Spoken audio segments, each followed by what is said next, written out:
እሺ አሁን ከዚህ ግቢ ትወጣለህ፣ በዛው ታድራለህ፣ ተመልሰህ እንዳትመጣ። እንዴ ቆይ እኔ ወንጀለኛ አይደለሁ። ሞገሴ ቤቱን በግፍ ተነጥቋል። በጊዜው ያለምንም ጥፋቱ ወደ ፍርድ ቤት በወረደበት አጋጣሚ አቶ አክሊሉ የተባለ ግለሰብ ሐሰተኛ ሰነዶችን በማዘጋጀት ይህንን ቤት ለግሉ አድርጓል። ሆኖም እዛ ቤት አሁን ተከራይ መስሎ በጥበብ አቶ አክሊሉ ቤት የገባው እኔ በጣም የቅንጦት ቤት እየኖርኩኝ እናንተ ድሃዎች ለእኔ ደግሞ መዝናኛዎቼ ናችሁ ይላል። ነትን ብዙ ጊዜ ይናገረዋል፣ ይጸየፈዋል፣ አይገልጸውም። ተጸይፎም ደግሞ እነዛ ድሃዎች የፈለገውን ገንዘብ እየሰጠ ሊጫወትባቸው እንደሚፈልግ በግልጽ ይናገራል። ከዚህ መካከል የሞገሴን ሚስት የሆነችውን ቆንጅየዋ ሉላን ይዤ ካልተኛው ይላል። በሌላ በኩል ኤፍራታና መርዞም ሌሎኞቹ ተከራይ ሲሆኑ አሁንም ኤፍራታን ይዤ ተኛለሁ ይላል። ለዚህ መደራደሪያ መርዞ የገንዘብ ነገር አይሆንለትም እና በ120 ሺህ ብር ተደራድሮ ኤፍራታን ለመስጠት እየተስማማ ሲሆን ኤፍራታ ደግሞ በባሏ በጣም አዝናበታለች። ምክንያቱም አንድ ባሏ ባሌ ነው ብላ ካገባችው በኋላ እሱ ግን ገንዘብ ይበልጥብኛል ብሎ ሚስቱን ሌላ ወንድ ጋር እንድትተኛ መስማማቱን ተከትሎ በጣም አዝናበታለች። የኋላ ኋላ ሲጨንቀውና ከዛ ግቢ መኖር እንዴት እየከበደው ሲመጣ ጓደኛው ለሞገሴ ሲያማክረው ገንዘቡን እንደምንም ተቀበለውና ኤፍራታን አይነካትም፣ የምንሾልክበትን ነገር እናመቻቻለን ሲል ለመርዞ ይነግረዋል። መርዞ ታዲያ በሀሳቡ ተስማምቶ የ120 ሺህ ብር ቼክ ተጽፎለት ማለት ነው የኤፍራታ ክፍል እንዲሄድ ፍቃድ እየሰጠው ሲሆን መርዞ ደግሞ ይህንን ቼክ ከተቀበለ በኋላ እዛ ግቢ መታየት እንደሌለበት ትዕዛዝ ተሰጥቶታል። ይህንን አጋጣሚ እየሮጠ ወደ ሞገሴ ነበር ያመራው።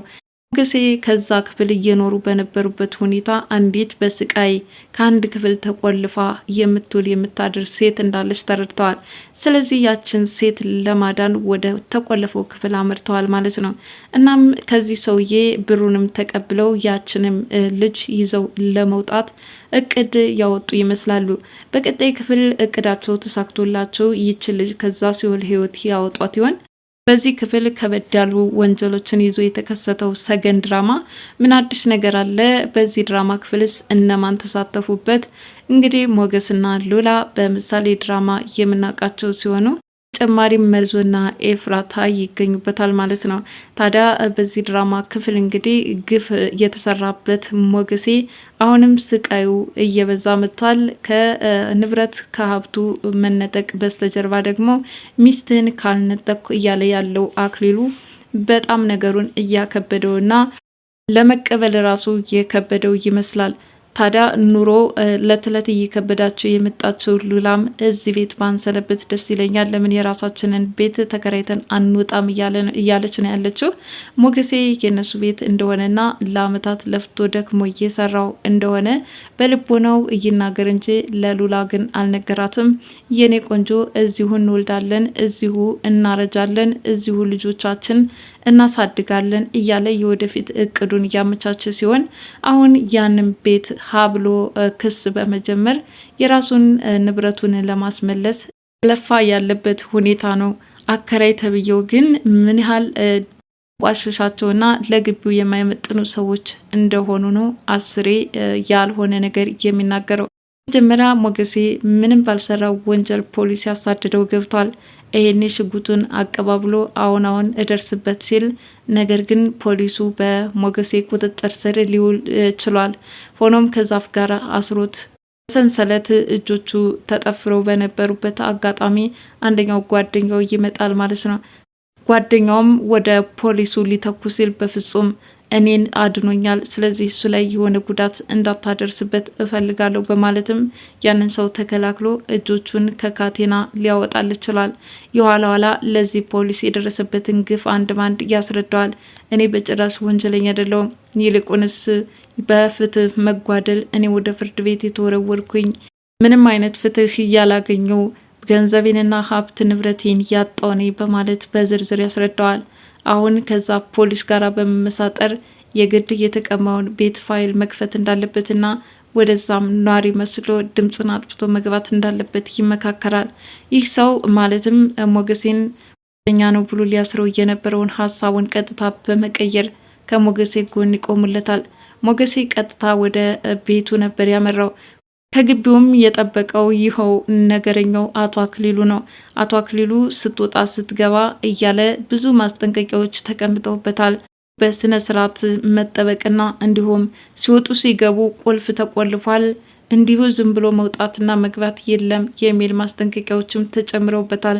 ይህኔ ሞገሴ ሚስቱን ወይም ሉላን ይዞ ካጠገቡ ሲያት ሉላ ቆንጅዬ ናትና አይኑ ወደ እሷ ያማትራል። ይህም ድህነትን ለመቅረፍ የተለያዩ ስራዎች ይሰራሉ። ከዚህ አማራጮች ውስጥ አንድ ነገር አቀርብልሃለሁ። እኔ ገንዘብ ሰጥህና ድህነትን ታሸንፋለህ፣ ሚስትህን ደግሞ ይዣ ትተኛለሁ ሲል ነበር በግልጽ የተናገረው። እኔ ሚስቴን ለማንም ማጋራት አልፈልግም፣ ድህነት ጎዳይ ብዬ ከአንተ ጋር ቤቱታም አልመጣውም። እናም እንደዚህ አይነት ሀሳብ እንዳትሞክረው ሲል ሞገሴ ቆፍጠን ይልበታል። ታዲያ ከሞገሴ መሀል ማለትም የአንድ አባወራ ባልና ሚስት በቆሙበት አጋጣሚ የማይሆን ትርኢት ነበር ሲያሳየ የነበረው። በእውነት የዚህ የአቶ አክሊሉ ጥጋብ በጣም ነበር የሚያናድደው። እናም ሞገሴና ሉላ ተያይዘው ወደ ክፍላቸው ወደ ተከራዩት ክፍል ሲያምሩ ሉላ በጣም ነበረ ይህን ሰውዬ የፈራችው። በዚህ አይነት ሁኔታ እዚህ ቤት እንዴት ብለን እንቀጥላለን ስትልም ጠየቀች። አይ የኔ ፍቅር ምንም ችግር የለው፣ ለጊዜው ነው እንጂ ይስተካከላል፣ ሰውየው ምንም አያመጣም ሲል ለሉላ ይነግራታል። ቀጥሎ ሌላኛዎቹ አባወራዎች የገቡት ተከራዮች አሁን ኤፍራታና መርዞ ናቸው። ኤፍራታና መርዞም እንዲሁ በሩን አንኳኩቶ ሲገቡ አቶ አክሊሉ ይኸውልህ ገንዘብ ትፈልጋለህ አይደል? እንግዳውስ እናንተ ድሆች ድህነታችሁን ትቀይሩ ዘንድ ይኸውልህ 10 ሺህ ብር ብሎ እጁ ላይ ይፈርምለታል። ጨመረለት 10 ሺህ ብር 20 ሺህ ብር ሆነም አይደል? እንግዲህ ሚስትህን እኔ ጋር እንድታድር ትስማማለህ ሲል ይነግረዋል። ይህኔ መርዞ ምን ችግር አለው በማለት ይናገራል። ይህኔ ኤፍራታ ካጠገቡ እንደቆመች ነበረ ባሏን በጥፊ ቀላቀለችው። እኔ እናንተ የተጋባ ነው እኮ በባልና በሚስትነት ነው። እንዴት አውጥተህ እኔን ታከራየኝ ገብተሃል? አሳልፈስ ትሸጠኛለህ? ባል ማለት እንዳንተ ከሆነ ሁኔታህን ባውቅ ኑሮ በቀረህብኝ ስትልም በጣም ተማረረች። መርዞም ፊትሽን ሳመሽ እንጂ ሌላ እኮ የነካሽ ነገር የለም ሲል ይከራከራታል። ማታ ይዞኝ ቢያድር ተስማማ ነበር ወይ ስትልም ትናገራለች። ይህኔ ኤፍራታ በጣም ተበሳጭታ ስለነበር አሁንም በመርዞ ምንም አይነት እምነት እንደሌላትና ካሁን ሸጠኝ እያለች በፍርሃት እየተናጠች እንደሆነ ትገልጽለታለች።